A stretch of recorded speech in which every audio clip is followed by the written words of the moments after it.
Hormonal balansın səssiz göstəricisi haqqında danışmaq istəyirəm. Salam, kanalımıza xoş gəlmisiniz. Bugün söhbət edəcəyimiz mövzu hormon balansının səssiz göstəriciləri, saç, dəri və yuxu haqqındadır. Bədənin hormonal sistemi görünməz, amma daim işləyən bir şəbəkədir. Biz bəzən hormon balansım necədir sualını gələn veriləri gözləyərək soruşuruq, amma saç, dəri kimi göstəricilər bizə artıq cavab verir, onu gözdən qaçırdıq. Gəlin ayrı-ayrılıqda baxaq. Saç folikulyarı hormonlardan təsirlənir. Tiroid hormonları, androgenlər, testosteron və metabolitləri, estrogen, progesteron nisbəti, bütün bunlar saça mütləq təsir göstərirlər. Saçın incəlməsi, tökülməsi, gözlə görünən dəyişikliyi hormonal pozğunluğa işarə ola bilər. Depressiya, hipotiroidizm, androgenik alopesiya kimi səbəblər də əsas səbəblər arasındadır. Dəri hormonların çox işlədiyi orqandır. Yəni hormonların dəri üzərində bir çox reseptor vardır. Yağ hüceyrələri, kollagen sintezi, pigmentasiya, bütün bunlar hormonlardan təsirlənə bilir. Bunlara cavabdeh olan hormonlara isə estrogenlər, progesteron, tiroid hormonu, insulin, kortizol hormonlarını misal göstərə bilərik. Akne, hiperpigmentasiya, ləkələrin yaranması, dəridə qırışların tez artması, quruluq, bunlar hormon balansının pozulmasının əlaməti ola bilər. Yuxu hormon balansının mərkəzidir. Melatonin, kortizol, böyümə hormonu, tiroid hormonları, bunların hamısı yuxu bərpa dövründə daha aktiv olur. Yuxusuzluq, gecə tez-tez oyanma, sabah oyananda yorğunluq hissi, halsızlıq hissi, bütün bunlar hormonal sistemdə baş verən narahatlığın işarəsi ola bilər. İndi isə gəlin bu göstəriciləri necə oxuyaq, necə anlayaq?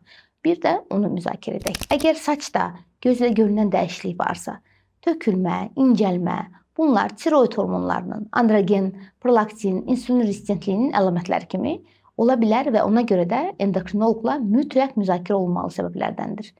Dəridə olan dəyişikliklər, ləkələr, akne, pigmentasiya, dərinin keyfiyyətinin dəyişilməsi, incəlməsi, quruması görülürsə, bu zamanda dermatoloqla yanaşı mütləq endokrinoloq yardım alınmalıdır. Yuxunun gün ərzində 7-8 saatdan olması, ondan daha az olması, sabit yuxunun olmaması isə bizim hədəfdə olmadığımızı göstərir. Gec yatmaq, gec qalxmaq, ekran qarşısında olmaq, bunlar hormonal ritmimizi poza bilər. İndi isə praktik addımlar müzakirə edək. Yuxu mühiti tam qaranlıq, sabit saat və ekranlardan uzaq saatları idarə etməklə təşkil olunur. Qidamıza tam taxıllar, zülal, sağlam yağlar, şəkər və ultraproseslərdən uzaq durulmuş qidalardan uzaq duracağıq ki, hormon sistemimiz qorunsun. Hərəkət, gündəlik aktivlik, güc məşqi, aerobika, bunlar balanslaşmış olmalıdır. Hormonal sistem üçün vacib olan stresin idarə olunması, xronik stresin kortizolu artırması, digər hormonların məhdudlaşdırılması nəzərə alaraq davamlı olaraq meditasiya, namaz, dərin nəfəs texnikaları, yürüyüş bizim üçün faydalı ola bilər. Nəticə odur ki, saçınız, dəriniz və yuxunuz sadəcə kosmetik detallar deyil, yox. Bunlar hormonlarla olan əlaqənizin göstəriciləridir. Onlara fikir verin.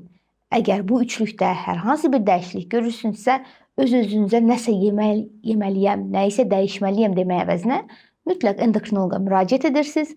Hormonal qiymətləndirilmənin aparılması vacibdir və bundan sonra da sizə uyğun diaqnozun qoyulması mütləqdir.